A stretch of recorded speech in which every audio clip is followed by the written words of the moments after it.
My dear people of the once independent state of the Southern Cameroons, fellow brave warriors of our revolution, accept greetings from me, John Ba Akuro, today, Saturday, the 7th of November, 2020.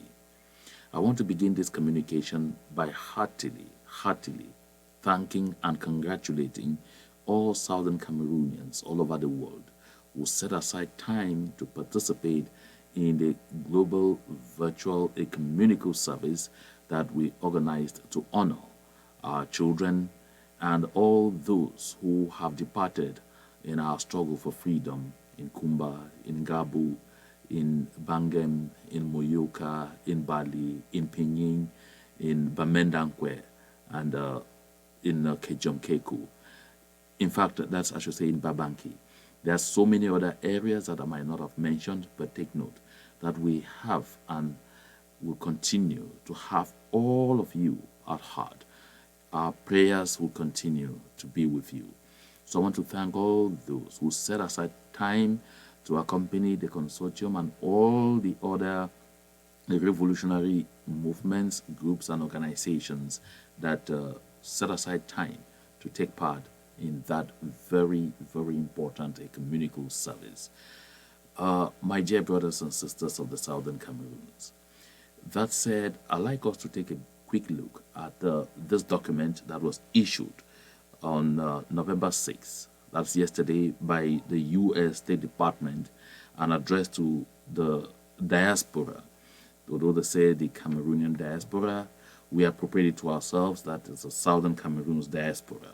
So it reads, the Cameroonian diaspora in the United States can and must play a critical role to end the violence in Cameroon. As a community, your influence can be felt through public remarks, private conversations, remittances, international conferences, and social media posts. We encourage you to use the power of your voices in a constructive manner to promote peace as you engage with Cameroonians worldwide, the U.S. government, Congress, and on social media. We count on the Cameroonian diaspora in the United States to participate constructively in addressing its concerns about Cameroon. We will not work with groups or attend diaspora-organized events that include calls for violence or hate speech.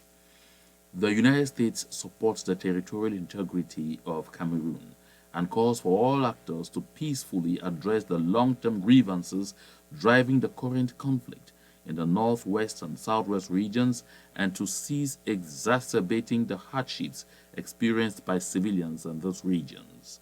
The United States government considers the Cameroonian diaspora a critical community that can push for meaningful change in Cameroon to address long-term grievances, support the safety of humanitarian workers, get children back to school safely, and bring to an end the fighting that has led to untold suffering. Now, this is the content of the release that was, sent out by the U.S. Department of State and addressed to the Cameroonian diaspora. My dear people of the Southern Cameroons, I know that those who hate our freedom have already been quick to go out there and say this statement is an indication that the United States government doesn't want to have anything to do with the diaspora. Of course, you already know it's a lie because I've taken time off to read this statement loud and clear that we all hear and get a full understanding of it. I think what we need to do right now is to say what are the takeaways from this message. The first takeaway is that the U.S. State Department is simply calling our attention to what we all know, the cacophony that is reigning in our midst. It is time that we get organized so that we can get better understood. This is exactly what this message is all about. This message makes clear that right now we are just scattered all over the place in our various groups, paying attention more to, our various group leaders, worshiping people from in one group or the other, and not paying attention to the real issue of the day, which is bothering about the well-being of our people and focusing all our energy in ensuring that La République du Cameroon gets their troops out of our territory. This is what should concern us. This is what we should pay our attention to. This message is again an eye-opener to the effect that the international community is willing and ready to engage with us. That is what this document says. The U.S. Government, Congress, Senate, and all other departments will be very, very happy to engage with us because they recognize that we play a very key role in everything that is happening on the ground in the southern Cameroons. They are willing and anxious to engage with us, but to the effect that, number one, we get organized. Number two, we kill the cacophony. Number three, we polish our language. We communicate responsibly. That we use the kind of language that makes people know they're talking to a sensible Lord. When we spend all the time on social media indicting ourselves, insulting ourselves, calling each other names, federalist, enabler, sellout, and all of those things, we are not attracting anyone to our assistance. We are not attracting anyone to feel free and happy to engage with us. Let me ask this question. If you were the government of the United States, the government of the United Kingdom of Great Britain and Northern Ireland, the government of Canada, would you want to engage with us? You will ask yourself, who am I engaging with? Because what is happening right now, if you engage, say for example, with the consortium, you are likely to find yourself in the line of fire of one of the IGs. If you engage with Gov't, you are likely to find yourself in the line of fire of, say, Maurice or the APLM. If you engage with any of our movements, you're afraid you'll soon find yourself, in social media bashing by people who are supporting one leader or the other, by people who are worshipping one group or the other.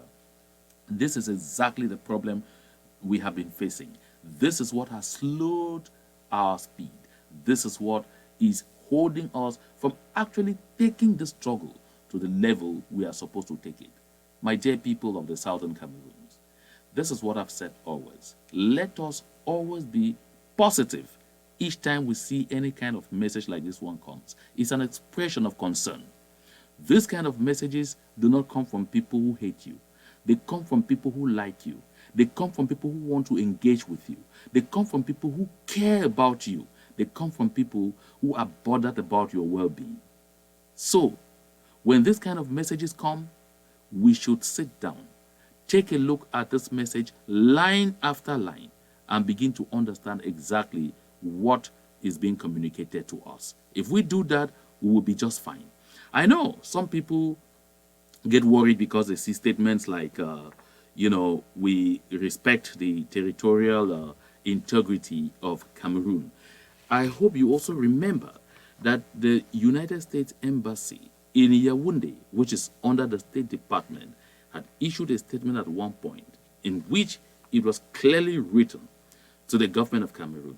Sometimes, that's what it read, sometimes we respect the territorial integrity of Cameroon, and sometimes we don't, and this has consequences. Does anyone remember the statement? It was issued by the United States Embassy in Yaoundé. This should inform us to the effect that the U.S. government is not oblivious to the fact that where things stand, they also stand to play a very key role in ensuring that the ongoing struggle between the two Cameroons will come to a peaceful end. This is what I said, and I will repeat it, when I was participating at the just ended conference organized by the Coalition for Dialogue and Negotiations. I said this. I said, in lieu and place of the never again policy, of course you know what I mean by the never again, that after the Rwandan genocide, the world powers came together and said this will never happen again. And so the never again slogan was born. The never again policy was born, that we will never sit again and watch something like what is happening in the southern Cameroons today happen. And so this is what I was referring to when I said, in lieu and place of the never again policy, prominent world powers now prefer the slogan territorial integrity of Cameroon. I like to state here unequivocally that not a single southern Cameroonian is interested in violating the territorial integrity of La République du Cameroon. This is why we are only asking Mr. Paul Biya to withdraw his army of occupation from our territory. The world knows where the boundaries of La République du Cameroon begin and end, and where those of the UN Trust territory of southern Cameroons take over. This is clear. So when they talk about territorial integrity of Cameroon, it really shouldn't bother any of us, because we of the southern Cameroons clearly recognize and respect the territorial integrity of La République du Cameroon. But just that, following the international diplomatic principle of reciprocity, we expect La République du Cameroon to also quietly, simply respect the territorial integrity of the once independent state of southern Cameroons and pull out from our territory, pull out every form of colonial administration that they have on our territory. We will achieve this by working together as a people, by preferring to take strategy over bullying, by preferring to take critical thinking, critical thought over personal and direct insults and infighting. We will overcome this by the time we all come to recognize that we have not yet killed the elephant. It is still in the forest. It's not yet time to start battling to share the meat. We still have to get the elephant on the ground. Once it is on the ground, we can move to the next stage, which is that of determining how we share the meat. For now, the most important thing is getting that elephant out of the forest. What am I saying here?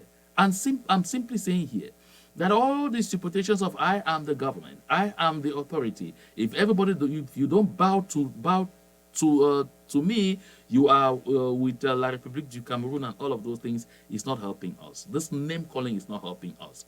My dear brothers and sisters of the southern Cameroons, I guess we recognize that at the end of the day, each and every one of us will only contribute what we're able to contribute wherever we stand with the kind of resources that we have.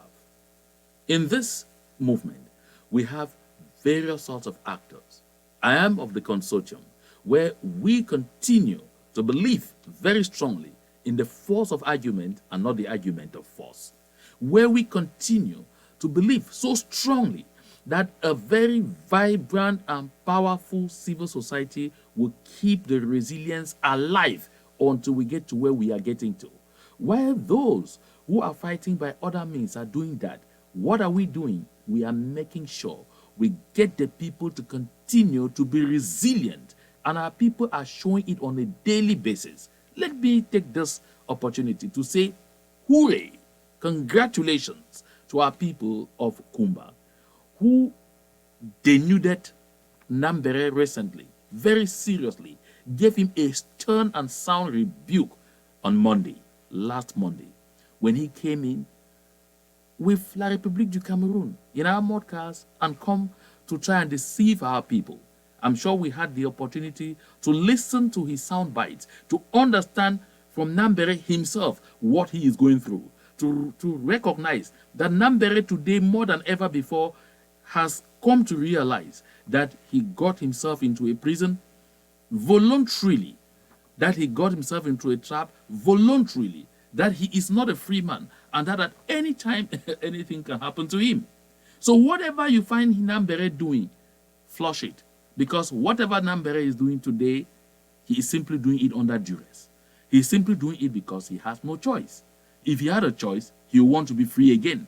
So now the only difference between Nambere and those who are in Kondengi or the various incarceration centers is that at least he's out there breathing fresh air and can loiter around and all of those things and think that he is free, whereas he is not free. We have to understand this message.